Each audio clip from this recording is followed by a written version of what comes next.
Welcome to the channel. I've got a really cool watch to share with you today. So this is the SBDC 029. This is otherwise known as the Shogun.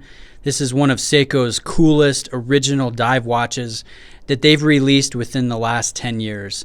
I mean, this has got a really cool cult following just on its own. It's a titanium dive watch. It's a Prospex level dive watch.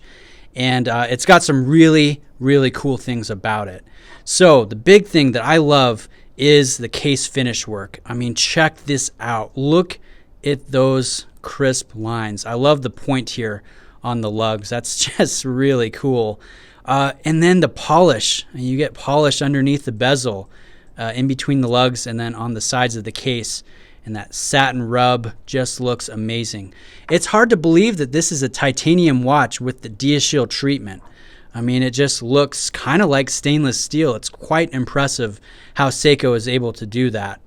And I will say, the weight of this watch is very surprising. I mean, you look at it, and it's almost a 44 millimeter watch. I mean, it's got some serious presence when you see it. But then you pick it up, and you're like, oh my goodness, where is all the weight? This titanium is super light, and it's surprisingly light. So I think it's a great choice for a tool watch, which is exactly what this is. You know, it's anti-corrosive. It's going to be anti-scratch with that DeaShield treatment. And of course, the finish work is just very sharp.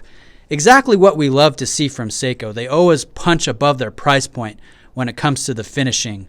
And the Lume on here is phenomenal. Let me give you a shot here. This is Lume Bright in applied indices with monster hands. Just what can I say that I haven't already said about Seiko's Lume Bright? It's just simply the best, and the Shogun has a very nice application of that. And then if we look at the dial, again on a macro level, you can see a very nice execution. There's a slight texture to that flat black dial.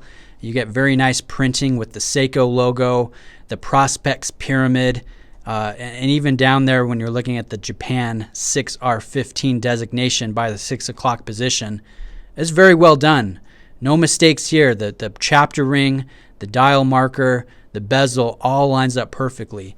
Seiko seems to be able to do that very well when it comes to their more expensive watches. So this is about $1,000 watch, which is pretty expensive for a Seiko. You know, we love the affordables, the SKXs, the Turtles, the Sumos. So this one is quite a bit more, but it also offers a very nice value proposition for what you get. You know, with that beautifully machined titanium that's very hard to work with and execute at a high degree. And Seiko's definitely done that here. I love the applied markers. I love the handset. I love the original design with those very aggressive angular just points on the lugs and just how it looks. I'm not a huge fan of the factory bracelet. I will say that. I know some guys really like it. I don't think it really complements the watch that well. This watch, in my opinion, looks perfect on the factory rubber strap that you get with it. So here it is. You can see it on the watch. It's kind of wide. It's 22 millimeters and it doesn't taper, but it looks really sweet with it. I also dig it on NATO. This is a shot of it on the Seiko NATO, the NATO that I designed and Wrist Candy Watch Club produced for me. You know, the green tones just work perfectly with that tone of Lume Bright, and it looks pretty sweet. You've also got the Shogun icon on the NATO strap, so that is pretty cool. Now, what are the negative points about this watch? Every watch has them. There's no such thing as the perfect watch. And I kind of mentioned it. I'm not a huge fan of the bracelet. It's just a push pin bracelet with collars in the middle. Very cheap class, very thin. You know, that's kind of Seiko's Achilles heel. They don't make awesome bracelets. And I'd say that is also one thing to consider when you're looking at the Shogun.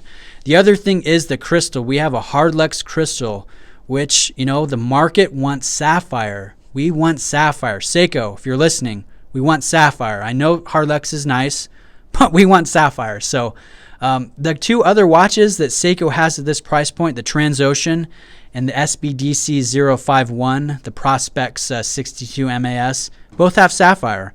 So I'd like to see sapphire happen on the Shogun. That would improve the watch in my eyes.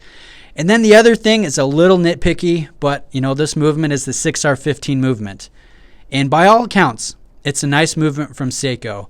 You've got a nice long power reserve. It's accurate when it's fully wound. It's got a nice shock protection system, but you can get the same movement in a watch costing half the price in a Sumo. You can get it in a $350 Sarb or a $400 Alpinist.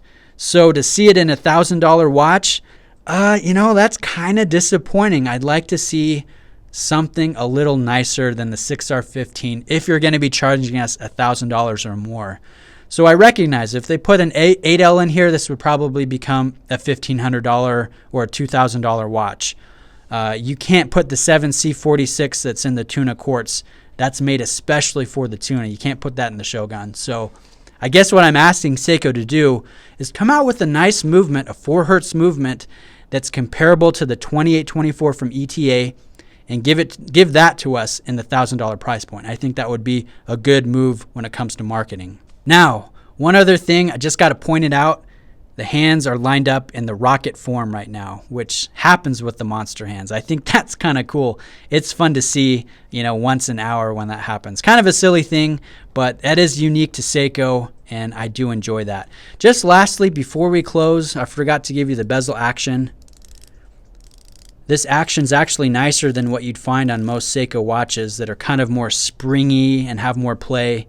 This does have a little bit of play, but it's more of a traditional feel to the bezel. Very easy to grip and very easy to turn. So anyways, guys, those are my thoughts on the Shogun. I think it is a sweet watch. I understand the cult following behind it. I love the lightweight of the titanium. I love the angular lugs. It's a very clean, very legible, very easy to use watch. And I really do dig it.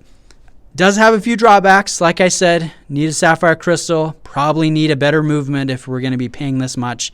And I would prefer to see maybe a higher quality bracelet. But, there's we're never satisfied as Seiko fans. They can give us an amazing watch and we'll still never be satisfied. But anyways, those are my thoughts on the watch. This was lent to me by my good friend Greg from Future Rust and Dust on Instagram. He's got an awesome collection of Seiko, Rolex, Breitling, Omega. I mean, he's got really cool knives if you're into knives as well. He's got a great feed, so check out his Instagram feed, Future Rust and Dust. Follow him. You'll see some pretty sweet stuff from him. So anyways, thanks, Greg, for lending this. I think it's an awesome watch. I really like it, and I appreciate your generosity.